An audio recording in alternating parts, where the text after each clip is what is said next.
Hello guys, welcome back to my channel. तो जैसे कि आपने मेरी पिछले व्लॉग में देखा था कि हमने इलाहाबाद से त्रिवेणी संगम में स्नान करके माँ विंध्यवासिनी के दर्शन करके काशी रात को पहुंच चुके थे। तो सुबह से एकदम जल्दी से तैयार होके हम पहुंच गए अपने बाबा विश्वनाथ जी का दर्शन करने के लिए।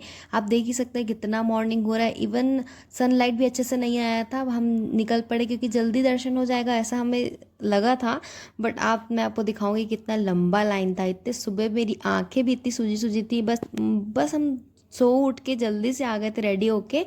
बट हमारा ये एक्सपेक्टेशन था कि लाइन बहुत कम होगी और हमें जल्दी से दर्शन मिल जाएगा, जो कि हम बहुत ज़्यादा गलत थे। इतनी गर्मी में इतने सुबह से भी इतनी ज़्यादा भीड़ लगी हुई थी ना, कम से कम 5 किलोमीटर तक तो लाइन लगी ही थी।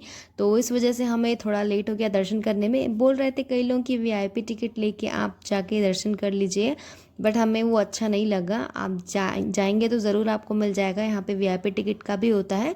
बट हमें लाइन में लगना ही ज़्यादा सही लगा, तो हम लाइन में लगे। आप देख सकते हैं ये इतनी लंबी जो आपको दिख रही है ना, ये लाइन है भगवान बाबा विश्वनाथ जी के दर्शन करने के लिए। और इसके अंदर और अंदर 1 किलोमीटर जो मंदिर प्रांगण है ना, उसके अंदर 1 किलोमीटर बाद ही आपको दर्शन होंगे, इस टाइप का था।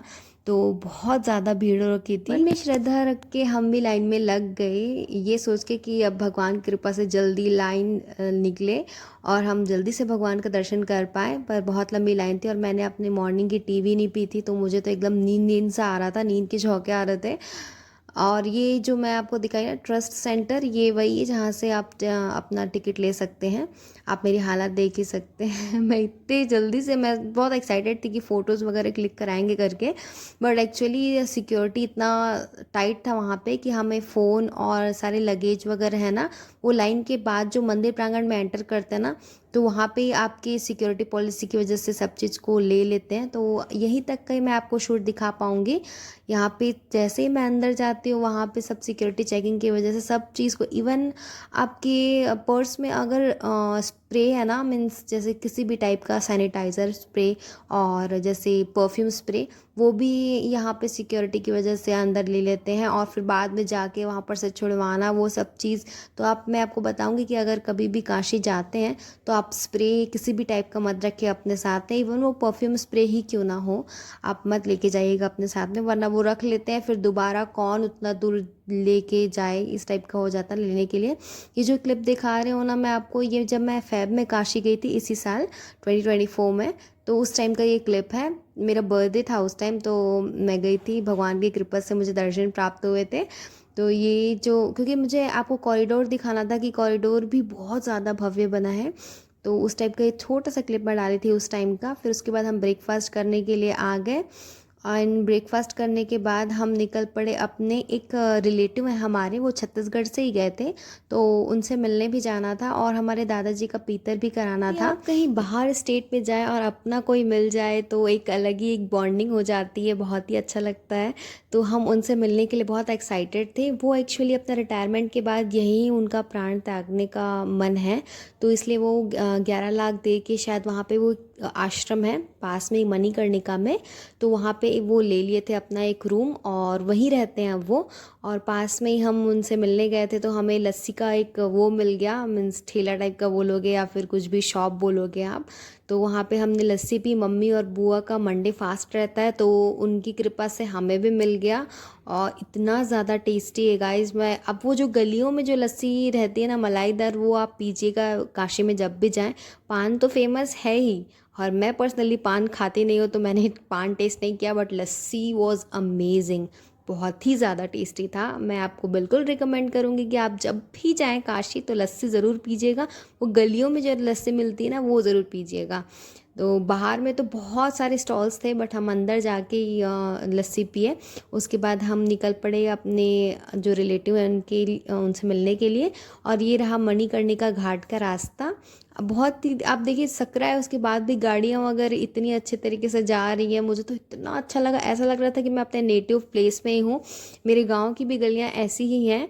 तो और यहाँ पे ना छोटे छोटे मंदिर भी हैं, और मंदिर ऐसे कि मतलब हर मंदिर में शिवलिंग छोटे छोटे से, बहुत अच्छा लगा देख के। एंड मेरे जो नेटिव प्लेस है, मीन्स जो गांव है, वहाँ पे भी ना स्वयंभू मंदिर है, स्वयंभू शिव जी का मंदिर। अपने आप मतलब सपना दे के निकले हैं शंकर भगवान, या फिर ऐसे ही वो जब वो माइनिंग वगैरह करते हैं तो वो निकलते हैं ना, उस टाइप का निकले हैं। तो बहुत ही अच्छा लगा। ये हम पहुंच गए आश्रम। आश्रम भी बहुत ज़्यादा सुंदर था, आप देख ही सकते हैं। और आश्रम से पूरा मतलब गंगा मैया की जो लहरें हैं वो अच्छे तरीके से दिखती हैं। और आपको कुछ कुछ घाट यहाँ पे से ऊपर से दिख जाएंगे। ये रहा मणिकर्णिका घाट, ऊपर का व्यू मैं आपको पूरा दिखा रही हूँ। आश्रम के छत से पूरा व्यू दिख रहा था, तो मैं आप सबके लिए शूट की हूँ। आश्रम मणिकर्णिका के पास है और बहुत ही अच्छी फैसिलिटी है आश्रम की। और ये अंडर कंस्ट्रक्शन है, तो आप यहाँ मतलब आप जब भी जाएंगे तो यहाँ आप रुक भी सकते हैं, स्टे भी कर सकते हैं। फिर सबसे मिलने के बाद हम निकल गए दादाजी का पीतर करने के लिए, जो मम्मी और पापा को करना था। हम तो बच्चे हैं, तो हमने बस गंगा मैया में स्नान किया। उसके बाद धूप देख ही सकते हैं, स्कार्फ निकल ही नहीं रहा है, मैं तो चुन्नी को ओढ़ ली थी। उसके बाद स्नान करके हम ब्रेकफास्ट तो कर लिए थे, अब लंच करने के लिए गए थे। अब लंच हमें करना था, भूख तो नहीं लगी थी बट लंच करना ज़रूरी रह गया था, क्योंकि जहाँ हम रुके हैं होटल में सारनाथ में, वहाँ से जो किसी भी टाइप का हमें खाने का या कुछ लंच करने का वहाँ पे होटल वगैरह नहीं था। तो हम ये बनारसिया में आ गए, ये होटल का नाम है। यहाँ हमने बहुत अच्छे से लंच किया, पेट तो भरा था, इस कारण हमने ज़्यादा थाली वगैरह नहीं मंगाया, बस एक साथ ही दो एक साथ खा लिया हम साथ में। ये तो रहा हमारा सब्जी और रोटी वगैरह सब बहुत अच्छा था। ये गुलाब जामुन यहाँ बहुत टेस्टी था, तो मैं आपको ज़रूर रिकमेंड करूँगी कि बनारसिया में अगर आप जाएंगे तो बिल्कुल ये रसगुल्ला ज़रूर मंगाइएगा। रसगुल्ला या गुलाब जामुन जो भी बोलते हैं, सॉरी अगर मुझे इसका नाम उतना अच्छे से पता नहीं है, मैं दोनों में कंफ्यूज्ड रहती हूँ, रसगुल्ला और गुलाब जामुन में, सॉरी फॉर दैट। तो खाना वाना खा के हम निकल गए। हम अब होटल जा रहे हैं डायरेक्ट। हमको ऐसा लगा था कि हमें शाम तक रुक जाते, आसपास और घूम लेते, बट हमारी एनर्जी ड्रेन्ड हो रखी थी, मतलब इतनी गर्मी पड़ रही थी। तो हम क्या किए, सीधा ऑटो पकड़े और सारनाथ चले गए हम अपने होटल में स्टे करने के लिए। कम से कम 2-3 घंटे तो रुके, सोए या रेस्ट करें। तो हम वहाँ निकल गए, क्योंकि सुबह से आए थे, 4 बजे से उठे थे, सॉरी 3:30 बजे से उठे थे। 4 बजे से हम निकले थे अपने होटल से मॉर्निंग में दर्शन करने के लिए भगवान का। तो हम फिर से आ गए वापस होटल में। तो यहाँ आने के बाद साथ में हमारे साथ जो और थे, जो मैं मतलब नेपाल ट्रिप में और भी लोग भी थे साथ में, तो ये सब ना दोपहर में ही नौका विहार किए। तो ये सब का क्लिप जो उनसे मिला मुझे, मैं अटैच कर रही हूँ, क्योंकि मुझे दोपहर का भी व्यू आपको दिखाना था। बहुत ही अच्छा व्यू है दोपहर में, पर गर्मी बहुत ज़्यादा पड़ रही थी, तो हमारी तो एनर्जी ड्रेन्ड थी, तो हम नहीं जा पाए। बट इन्होंने ज़रूर घूमा। फिर वापसी हम तैयार व्यार होके 4 बजे के अप्रॉक्स हम निकल पड़े। आप मेरी हालत देख सकते हैं कितना ज़्यादा मैं मतलब बहुत ज़्यादा परेशान हो गई थी, क्योंकि नौतप्पा शुरू हो चुका था गर्मी की वजह से। बट ठीक है, अब बाहर जगह आए तो थोड़ा बहुत कॉम्प्रोमाइज़ करना पड़ता है। आपने हमेशा लग्जरी की आदत रहती है ना लोगों को, तो बहुत तकलीफ़ होती है, मैं समझ सकती हूँ। तो मतलब मुझे तो थोड़ा बहुत मतलब मैं कॉम्प्रो नहीं कर पाती हूँ, बट ठीक है, अब सीख रही हूँ, अब थोड़ा बड़े हो रहे हैं ना, तो साथ साथ कुछ चीज़ें के साथ कॉम्प्रो करना पड़ता है। तो मेरी हालत देख सकते हैं आप, मतलब क्या बोलते हैं उसको, एक रहता ना कि कुछ एक्सप्लेन नहीं कर पा रहा है, इतनी हद तक गर्मी बढ़ गई थी। और नौतप्पा भी शुरू हो गया था, तो अजीब टाइप का मतलब लू वगैरह हेडेक वेडेक सब एक साथ हो गया था। फिर भी अब चल रहे हैं। फाइनली हम अपना घाट पहुंच चुके थे। यहाँ से हम नाव लेके, हमें 80 घाट घूमना था टोटल। मेरी मम्मी की तो तबीयत ख़राब हो गई थी, क्योंकि मम्मी को लू लग चुके थे, और मेरी पसीने से हालत ख़राब हो गई थी, क्योंकि गर्मी बहुत ज़्यादा, ह्यूमिडिटी बहुत ज़्यादा थी। मई के टाइम में हम गए थे, तो मई में तो हालत ख़राब ही रहती है। आप जब कभी भी जाएंगे तो फ़ैब में जाइएगा। ये जो मैं क्लिप दिखा रही हूँ वो फ़ैब में गई थी तब का है। हम नौका विहार करने के लिए 12 बजे निकले थे, फिर भी देखिए कितने अच्छे से हम नौका विहार कर पा रहे हैं, फ़ोटोज़ वगैरह क्लिक कर पा रहे हैं, क्योंकि मौसम ही ठंडा था उस टाइम। तो बहुत ज़्यादा अच्छा लगा हमें नहाने में स्नान करने में तो हालत थोड़ी सी ख़राब होती, पानी बहुत ठंडा था, बट ठीक है, मतलब गर्मी से तो बेहतर है। आपको पर्सनली एक बात बताना चाहूँगी, मतलब मेरा एक्सपीरियंस जो रहा है काशी में, मेरा ये 4th टाइम था, तो मेरा एक्सपीरियंस अच्छा बन चुका है वहाँ का। तो आप कभी भी जाएँ ना, तो आप ना वहाँ रुकना, दशाश्वमेध घाट पे रुकना। वहाँ पे अच्छे पास में एक होटल है, कुछ रॉयल क्लब टाइप का कुछ नाम है होटल का। तो वहाँ पे हम रुके थे ना, पिछली बार जब गए थे, तो वहीं पे पास में ना गंगा आरती भी होती है। तो क्या है ना, वो घाट में आप पैदल, आप जस्ट वॉकिंग डिस्टेंस में 10 to 11 स्टेप्स में आपको गंगा आरती भी दिखने मिल जाएगी। स्नान करके आप पास में आप मंदिर भी जा सकते हैं। तो बहुत अच्छा लगा मेरा पिछला एक्सपीरियंस जो था। पर इस बार जो मैंने गया था ना, वहाँ पे बहुत ज़्यादा हालत ख़राब थी। मतलब एक तो दूर रुक गए थे हम होटल की वजह से, और उसके बाद फिर हमें ये नौका विहार करके हम जो दर्शन करने गए आरती का, वो बहुत दूर से हमें दर्शन प्राप्त हुए। जो आरती हुआ है वो फ़ोटोज़ अच्छे से क्लिप्स लगा नहीं पाए, ना शूट कर पाई मैं। फिर भी मैं जो पिछले बार जो गई थी ना फैब में, उसकी क्लिप्स मैं कुछ कुछ ली थी, तो वो मैं ज़रूर आपको दिखाऊंगी कैसे गंगा आरती इतनी भव्यता से होती है वहाँ। बहुत ही ज़्यादा अच्छा लगा। ये टोटल 80 घाट मैं आपको यहाँ से दिखा रही हूँ। ये सब घाट बने हुए हैं, बहुत ही सुंदर और ऐतिहासिक है। मतलब काशी और काशी की गलियाँ, बहुत ही सुंदर काशी का घाट, मतलब बता नहीं सकते। यहाँ की जो फीलिंग है बहुत ही ज़्यादा अमेजिंग है। मेरा तो चौथा बार था यहाँ जाने का, फिर भी मुझे, मेरा कभी मन नहीं भरता काशी बनारस जाने में। और ये रहा मणिकर्णिका घाट जो सुबह हम गए थे। ये यहाँ पे हमेशा कुछ कोई ना कोई शव जलते ही रहता है, और बोलते हैं कि यहाँ जो भी देह त्यागता है उनका शव यहाँ पे जलाया जाता है, यही घाट में।